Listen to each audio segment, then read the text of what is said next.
When Michael Jackson was just a boy, he met Diana Ross, and from that moment, a quiet yet profound bond began to form. It wasn't a fleeting crush or simple admiration. It was a connection that shaped his life, his art, and the way he faced the world. Now, more than 50 years later, Diana Ross finally shares what she witnessed, revealing a truth that had remained hidden. Michael was just 9 years old when he met Diana at a Motown event, a room buzzing with performers, producers, and expectations too heavy for a child. Surrounded by adults and the constant scrutiny of the industry, he trembled, trying to appear calm beside his brothers. Then Diana approached him, bent down to his level, and called him sweetheart. That single word carried warmth, reassurance, and understanding in a way he had rarely experienced. She did not pity him. She did not offer empty encouragement. She looked at him as a person, seeing beyond the stage, beyond the glitz and pressure, to the boy who quietly longed for acceptance and trust. That brief encounter resonated through Michael's life. He could not articulate the depth of what he felt, but it shaped his emotional core. Later, he would describe Diana as a figure who combined the roles of mother, sister, and guide, someone who allowed him to breathe, to exist without pretense, and to imagine a life beyond the suffocating expectations surrounding him. Her presence was stabilizing, quietly transformative, and profoundly influential. Years later, when Michael appeared on Diana's television show in 1971, the world saw a polished young performer, but behind the scenes, Diana offered guidance with gentle gestures, how to steady his voice, when to smile, and when to pause. She never demanded perfection, never forced him into the spotlight before he was ready. That unspoken support, invisible to audiences, became the foundation of his confidence. It was in these private moments, away from public scrutiny, that Michael first experienced the feeling of being seen and understood. This bond, though unspoken, was extraordinary. It planted the seed of devotion that would follow Michael into adulthood, carrying a sense of trust, longing, and a quiet emotional connection that no fame or fortune could erase. By 1978, Michael Jackson was no longer the shy, trembling boy who first met Diana Ross. He had grown into a young man of 20, carrying the same quiet attachment that had begun in his childhood. That year, he took on the role of the Scarecrow in The Wiz, a modern all-black adaptation of The Wizard of Oz. For many, the film was simply another career milestone. Yet for Michael, it represented something far deeper: extended private time with Diana Ross. They were no longer merely a child and mentor exchanging brief gestures. They shared long hours on set, rehearsing, performing, and existing in a world few outsiders could ever glimpse. The atmosphere on set was intense, yet amidst the chaos, a fragile intimacy emerged. Michael invited Diana to stay at the small apartment he had rented for the production, a gesture that, while seemingly ordinary, carried profound significance. It was not a public arrangement, nor a spectacle to be whispered about in tabloids. It was a quiet sanctuary, a private moment where trust and understanding existed without explanation. Observers noticed subtle shifts in him afterward. His composure remained, yet a serenity had settled in his eyes, a reflection of the rare sense of belonging he had found in Diana's presence. Their collaboration extended beyond acting. Every performance, from Ease On Down the Road to Brand New Day, carried a subtle, unspoken connection. Audiences saw polished routines, yet beneath the surface lay a private conversation expressed through glances, gestures, and mutual understanding. The film's commercial failure did not diminish its personal significance for Michael. Within the confines of rehearsal rooms and shared moments, he discovered affirmation, guidance, and emotional grounding. Diana's influence was steady, patient, and profoundly shaping, offering him tools to navigate not just the technical demands of performance, but the psychological weight of being perpetually scrutinized. These months on the whiz became more than work. They became a sanctuary. In those fleeting moments of privacy, Michael could exist as himself, unguarded, guided, and quietly nurtured by a presence that transcended public perception. The bond they shared, though never named, remained transformative. Diana Ross was more than a co-star. She was a protector, a mentor, and a steady light guiding him through an often merciless world.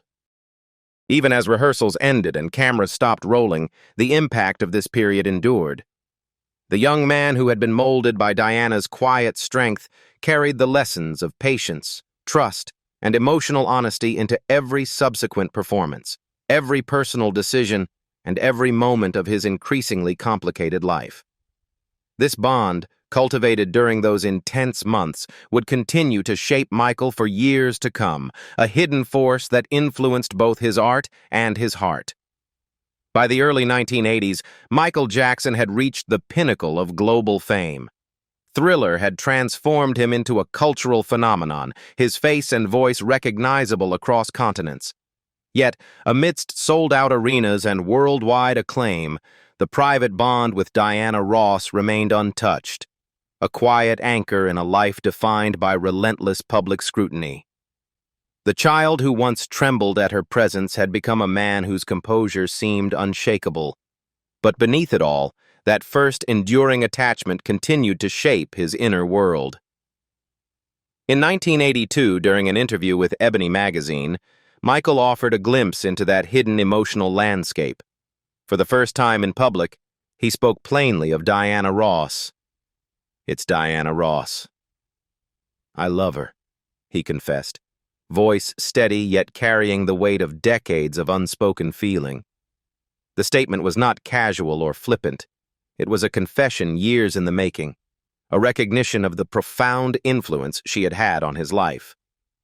The world, accustomed to headlines of pop culture sensationalism, did not fully grasp the gravity of his words. Many dismissed them as youthful admiration or an overblown fantasy, yet for Michael, it was the articulation of a truth he had carried silently for more than 20 years. This period coincided with a painful reality. Diana Ross's life was moving in a direction Michael could not control.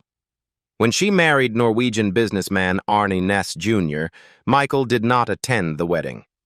There were no congratulations, no public acknowledgement, only a quiet withdrawal, an inner grief that few could witness. Friends and family noticed the shadow in his eyes, the melancholy that no fame or fortune could erase. It was a private sorrow, one shaped by devotion, longing, and the unclaimed love of a lifetime. Music became the vessel for the emotions he could not speak aloud. Songs like Dirty Diana and Remember the Time were not merely career triumphs or artistic expressions. They were coded reflections of his private attachment. Each note, each lyric, carried traces of a deep, unreciprocated affection. Through music, Michael maintained a dialogue that could not exist in words, translating longing, admiration, and subtle anguish into melodies that only he fully understood. Even in his most public performances, Diana's influence was present, quietly guiding him. The gestures, the pauses, the intensity of expression, all bore the imprint of someone who had been nurtured, understood, and quietly loved by the woman who first offered him trust without condition. This private devotion persisted as both an emotional compass and a source of solace, shaping not only his art, but the way he navigated a world that demanded perfection at every turn. The bond, though unspoken in public, endured through triumph and heartbreak. It was a testament to a connection so rare and profound that fame, marriage, and global attention could not diminish it. For Michael, Diana Ross remained a presence, not in headlines or tabloids, but in the quiet spaces of his life, the private sanctuary of his heart, where devotion could exist without expectation or exposure. As Michael Jackson's fame reached astronomical heights in the mid-1980s, his private devotion to Diana Ross deepened in ways unseen by the public. Neverland Ranch became a sanctuary, where he preserved a room as a quiet tribute to Diana, photos carefully arranged, mementos meticulously kept, reflecting the profound influence she had on his emotional world. Visitors rarely saw it, and those who did recognized the reverence with which Michael maintained it. This private devotion required no public acknowledgement, yet it shaped him profoundly. Throughout this period, the connection remained unreciprocated in a romantic sense, yet it was a bond that defined much of Michael's emotional life. Friends and family observed the periods of quiet reflection, the introspection that followed any public mention of Diana, and the subtle melancholy that emerged whenever he spoke of her indirectly. Music continued to be his outlet, carrying the coded messages of longing, admiration, and gratitude. Songs were imbued with layers of meaning that only he could fully interpret. His performances, while electrifying for audiences, were often deeply personal acts, channels through which he honored her influence on his life. Perhaps the most striking evidence of this enduring devotion appeared in the arrangements for his children. In the drafting of his will, Michael placed Diana Ross immediately after his mother, Katherine Jackson, as guardian for his children should she become unable to care for them. This decision was profoundly symbolic, rooted not in casual friendship or obligation but in a lifetime of trust and shared understanding. Diana, the woman who had been mother, mentor, and guiding presence for decades, was entrusted with the future of his family, a responsibility that reflected the depth and seriousness of their bond. In this single act, Michael communicated a level of reverence and confidence in Diana that words could never fully capture. Even as the years passed, and despite the intense scrutiny and personal challenges that accompanied his life, Michael never sought to publicize or justify his attachment. There were no letters, no declarations, no attempts to intrude upon Diana's life beyond the private acknowledgement of her importance. Instead, he preserved the connection in silence, letting it shape his choices, his art, and the framework of his personal world. The devotion influenced his gestures on stage, his interactions with loved ones, and the way he navigated both triumph and heartbreak. By the end of his life, this bond had endured over decades, untouched by fame, distance, or circumstance. It was a love unclaimed in the romantic sense but transformative. Nonetheless, a private force guiding a man whose public persona was inseparable from his inner devotion. Diana Ross remained, quietly, the heart of a story that few could witness, yet one that defined the emotional landscape of Michael Jackson's extraordinary life. For decades, Diana Ross remained largely silent about the intensity of Michael Jackson's devotion, maintaining the boundaries that had shaped their relationship since he was a child. The world knew them as iconic collaborators, as figures in the pantheon of Motown and pop, yet few understood the profound emotional bond that underpinned their connection. Only now, in her 80s, has Diana begun to reflect openly on what she witnessed, an acknowledgement that carries the weight of half a century of shared history and unspoken understanding. Diana recounts moments both tender and revealing, from the first time she saw young Michael tremble in the spotlight at a Motown event, to the quiet guidance she offered during his appearances on her television shows. She speaks of the boy who was both fragile and fierce, a child burdened by the pressures of extraordinary expectations, yet possessing an innate sensitivity that few could see. Her mentorship, she explains, was never about control or performance. It was about allowing Michael to exist fully, to grow in a world that demanded perfection while offering him the rare gift of trust and validation. Reflecting on The Wiz, Diana recalls the countless hours of rehearsal, the late nights in which she observed Michael navigating the complexities of adulthood while still holding on to the innocence of youth. She describes the unspoken understanding between them, the gestures, glances, and shared moments that required no words to convey. Diana emphasizes that the affection was never romantic in the conventional sense, yet it was deeply transformative. It was a connection that shaped Michael's confidence, his artistry, and ultimately, the choices he made in life. Perhaps the most striking revelation came when Diana spoke of Michael's enduring commitment to trust her with the welfare of his children. To her, this was not a casual or performative act. It was the culmination of a lifelong bond, an acknowledgement of the profound influence she had on his character and sense of judgment. She reflects with quiet humility on the gravity of that trust, understanding that Michael's decision was rooted in a love and respect that transcended conventional definitions, yet shaped his most important responsibilities as a father. Diana's words carry a tone of gentle sorrow and quiet admiration. She acknowledges the intensity of Michael's feelings, the loneliness he endured, and the profound ways in which their bond influenced his music, his gestures, and his private life. She recounts the moments when she had to maintain distance, respecting the boundaries that safeguarded both of them, and admits that doing so was sometimes painful but necessary. The truth she finally shares is one of complexity, a love unreciprocated romantically, yet deeply cherished and mutually sustaining in its own way. In speaking publicly now, Diana Ross provides clarity to a narrative long clouded by speculation.